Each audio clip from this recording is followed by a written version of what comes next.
Hi YouTube, got a Samsung front load washer. It's got a really bad bearing noise.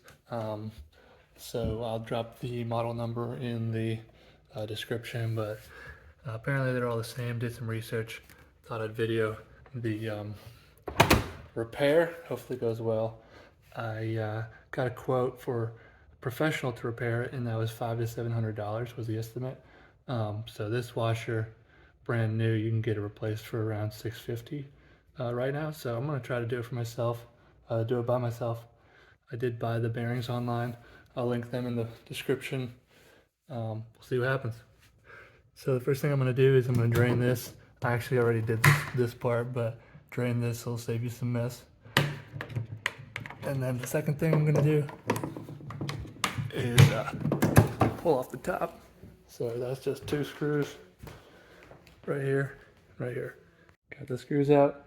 Just gonna pull this back and pick it up. So I'm filming this in part so I can put it back together. Taking out the detergent dispenser. It's really easy. Just push this little tab right here. Remove it. Next I pulled these screws out right here, just the 2 of them. And then this has a spring-loaded wire to keep it sealed. Mine's right here. I'm going to pry that off with a flathead screwdriver.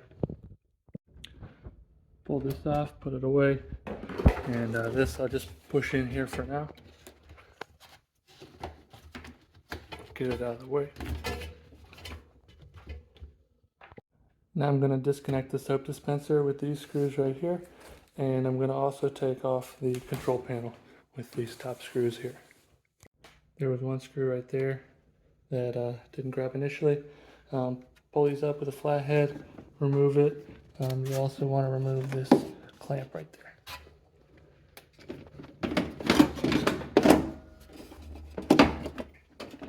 Put that out of the way for now. Another clamp below here that we'll have to remove. Doesn't really matter what order you do all of this in, but this is the control panel. We're going to pull that off. We're also going to have to disconnect the control wires right in there. So now I'm going to try to take the front panel off, just 4 screws I think. Then I hope to just lift it off. So the door didn't come off right away. There's a couple more screws on the bottom. I'll try that. After removing the bottom screws, I was able to unclip these and pull it right off. This hose down here will need to get fed through. That's the original hose that you could drain the machine before you open it up. I'm gonna remove the counterweights. This big bolt here, they should be heavy, so don't let them fall on you. Right here, right here, right here. This one right here is the hardest to get off, so I ended up putting one back in so I could let this secure the counterweight and get this off, and I didn't have to worry about holding it. It's tempting to take this off, but I think this is important to the structural integrity. I don't want this thing collapsing on me. Also something to note, these do have Loctite on them. Might be worth getting a little tube of Loctite when you put it back together. I removed much of the hoses, got the wiring on this right here.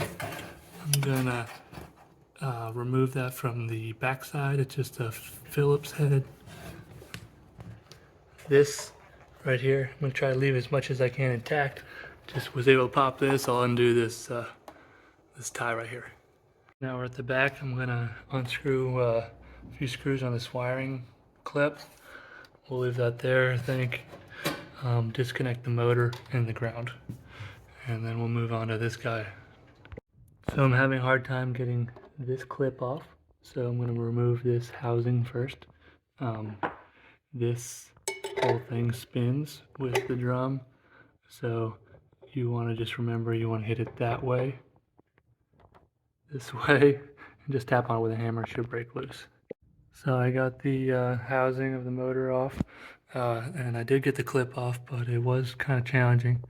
There's a little piece that you kind of have to pull towards you, so I actually damaged it a little bit. Not a problem, really, but something to consider. Usually with these clips, it's more about user error than anything else, just knowing the mechanics. This, I unclipped it. I'm going to keep that there. And now I'm going to remove these bolts and remove the motor. Got the shock absorbers removed and pushed off to the side. Now I'm going to remove the clips for the spring. Right here, I already removed this, but all you got to do is push a flathead at the top and it should pop right out. Put it out. It's not terribly heavy. 2 people would be nice. And here it is. Put it on a 5-gallon bucket. It's not the best. I'm sure you can do better, but I wanted to protect the bottom and my floor, and I'm going to remove all these all the way around. Got all the bolts removed. Did mark it here just in case. I'm sure it's a one-way fit, but one thing, I'm pretty sure this is the hot water heating element. So when you pull this apart, you're going to want to make sure that you don't damage that. So the top of the plastic drum just pulled right off, and then in my case the metal drum pulled right out. This is the axle. We're going to want to clean that up, make sure that there's no rough edges that may have caused the seal to fail. Here's the seal. It does look like it did fail. You can see this bearing cover right there. So I'm just gonna pop this out. Probably need a flathead screwdriver. We'll pry that right out. Now we're gonna hammer out the bottom bearing with this and a hammer. So I ended up going outside. I think the combination between the rug and wooden floor absorbing a lot of the impacts of me tapping it out. So I went outside, got a better, harder surface, and slowly, tediously banged it out.